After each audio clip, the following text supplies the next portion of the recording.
Hello everybody, my name is Michael, and in today's video what we're going to be doing is this right here. So if that looks interesting to you guys, please carry on and watch the video. And also one more thing before we get into the video, if you enjoy what I do here, please don't forget to leave a like, comment and subscribe. It really helps me out and lets me know you enjoy the video. But with all that out of the way, let's get into that video.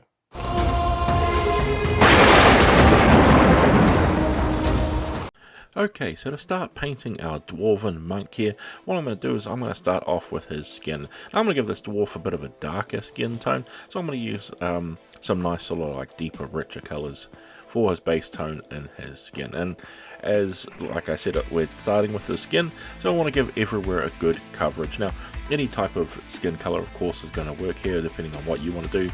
And like I said, I'm going with darker skin, so giving them a nice brownish, deepish, reddish colour to have as that base tone color, and making sure that I give everywhere a good coat over top. Of course, making sure that it's in two thin layers so you get the nice smooth and evenest coat you can.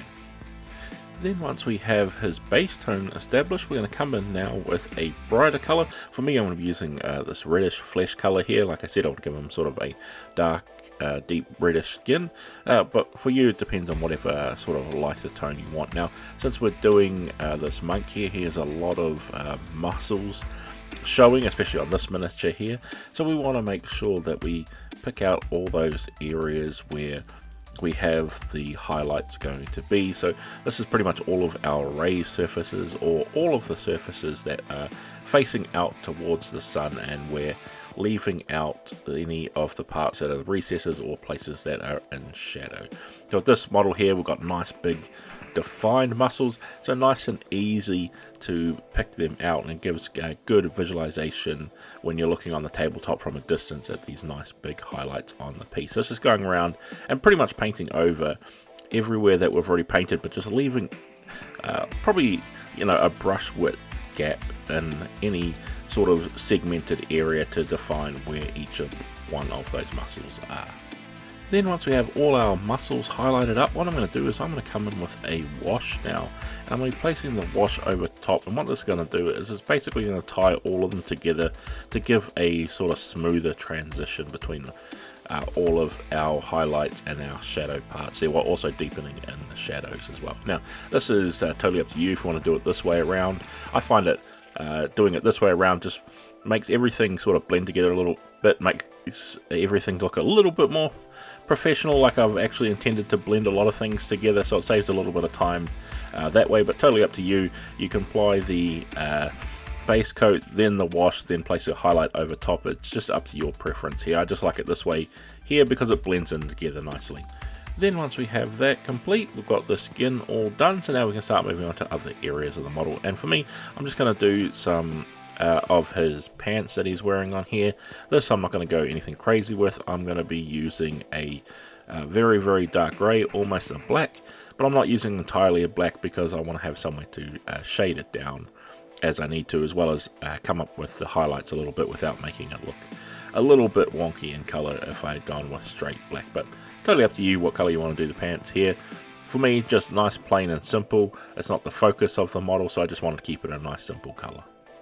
Then once we have those hands painted up, I'm going to come in now with some Mephiston red, and this is going to be for his upper clothing that he's wearing. So he's wearing like this like sash sort of thing around him, and I wanted to, because it's sort of sculpted like it's some sort of scaled thing, I want to make it like he's slaying a dragon with his great skills and ability. So I want to try and, you know, give off the appearance that it's like a dragon hide that he's wearing over top of him like this. So I'm gonna come in here with the red to, you know, give this a bright, and also tell a story on the model as well. And it's got these nice sculpted in scales, so coming in here nicely, making sure that you definitely get in between those scales if you're painting this model, but just giving it some sort of personality is what I want to try and convey, that you can clearly tell from distance, oh, that's a dragon scaled bit of clothing, that would intimidate a lot of people. So just try to tell a little bit of a story. Then once we have that completed, what I'm going to do is I'm going to come in with some orange now. I'll be using this for the highlighting stage on our parts of his dragon hide that he has on him here. I'm sort of doing this as like a rough sort of dry brush because there's so much texture on this that all those scales are nicely raised above the entirety of that piece. So nice and quick and easy way to highlight all of these parts up and give it some random definition and really make it look like there's some dragon scales. And giving it that orange highlight is just going to give it that little bit more pop of color. Then with those highlights complete, what we're going to do is we're going to come in with a wash now, and this is going to be a red wash. In my case, it's going to be Caribou Crimson. And I'm going to give this a good overall wash and let all of that nice wash set right into those recesses with those nicely sculpted bits of scales. It's going to easily sink down and really define each one of those scales as it's drying. But also remember to be aware when you're drying things like this with these nice in grooves and channels into the pieces that it can very easily, the wash can slip out onto areas you don't want to. So pay a little bit of attention onto places like that so you don't have it pooling where you don't want it to. Then once we have that bit of clothing done, what I'm going to do now is I'm going to come in with a grey. For me, I'm using like a very light grey, almost white, and I'm going to be using this to paint our dwarven's facial hair and his hair. I want to make him this tough old dwarf who's seen a lot of battle and is hardy and worn, and I want to show that he's got age and experience. So coming in with a grey that is almost white, I think is a good way to convey that this man is a tough old man who's seen his fair share of battles, and he's not afraid of a fight. Then once we have his hair picked out, what I'm going to do now is I'm going to come in with a dark brown. In this case here, this is going to be charred brown, and I'm going to be using this to pick out the straps and other leather parts of the miniature that we haven't already painted up. And there's not too many over the piece, there's sort of just a nice belt, also the little belts that are holding his gauntlets that he's got on as well, and the scabbard across his back where he's got this nice little short sword on there as well, the little areas we want to be picking out. Practicing our brush control, hopefully getting one with a nice fine point so you can avoid accidentally getting anywhere you don't want painted. Then once we have that complete, what I'm going to do now is come in with Nuln Oil. Now this I'm going to be applying to the areas that aren't basically skin or that dragon hide. I'm also going to be placing it over his hair as well to give it a little bit of definition and make it so we've got some like darker greys in our hair as well, because our light grey for our hair is almost close to white, while giving it a black wash over top is just going to make everything look a little bit more grey, and it's going to set nicely into those recesses. Since the hair is nice and well sculpted, it's going to go down into all those channels and really define each basically strand of hair. So that's going to give us some nice detail with minimal effort. So just going around to those areas and placing the wash over top. Then once we have that complete, what I'm going to be doing now is coming in with a metallic, and I'm going to be using copper for this, because what I want to do is add a little bit of effect to this copper to make his metallic areas look a little bit more interesting and add a bit more eye-catching color to the piece. But what I want to do now is I want to give everything a good base coat with this true copper. So I want to be doing the gauntlets with this, I want to be doing the parts of the sword that you can see that sort of exposed, I want to do his boots, and I want to do his like wrestling belt that he's also wearing around his waist as well, giving everywhere a good coverage with that color.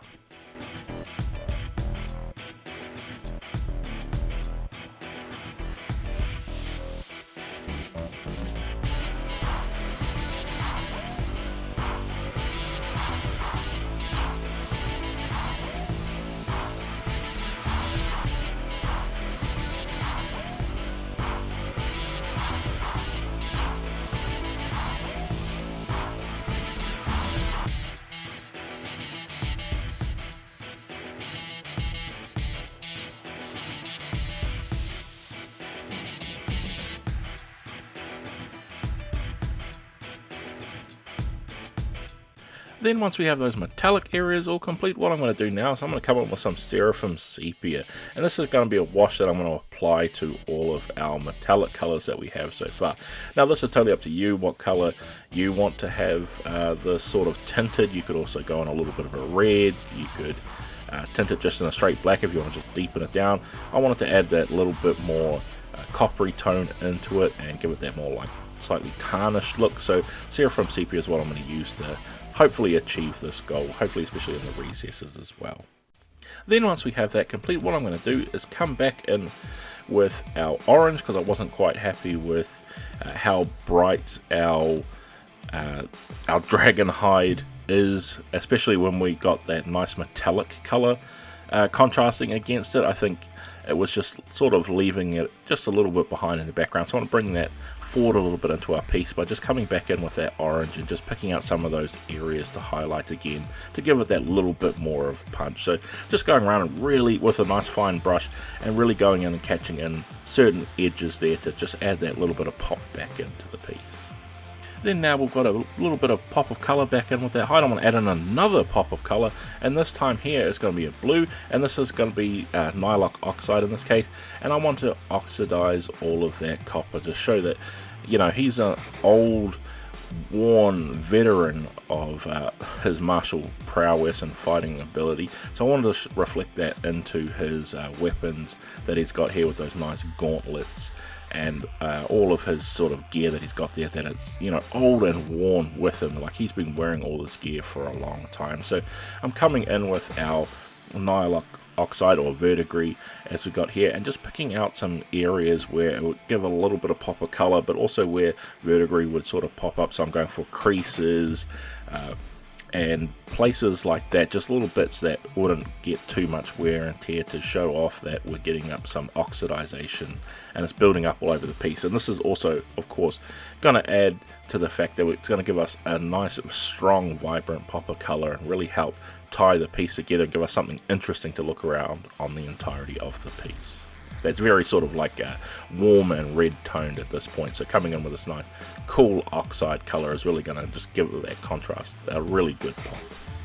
And then once we have that complete, what we're going to do is come in with greedy gold now, and this is going to be used as a highlight color for all of that copper. So it's just a matter of going around and picking out the nice fine points on all of the areas. So he's got these nice little like spikes that are on his bits of armor, so it's just going around and picking out those nice high points like you would with any other highlight, except for we're using gold to do this, to just add in a little bit more shine to the piece overall. This is totally up to you. You could add in a little bit of silver to the copper if you wanted to, but I want to give it a slightly different color of shine, which is still going to tie in with our copper color by making it gold, but it's just going to add that, you know, nice bit of richness of color and really make it look like these parts are shining in the sunlight.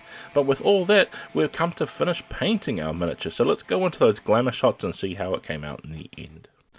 And with all that complete, we have finally finished painting up our Dwarven Monk fighter veteran with his nicely old and worn gauntlets all painted up. So I hope this video has been interesting for you, whether you want to follow along with what I did here or you just want to use a video for inspiration in painting up your own miniatures. But with all that said, guys, I'd like to thank you all for watching, and I can't wait to see you all in the next video.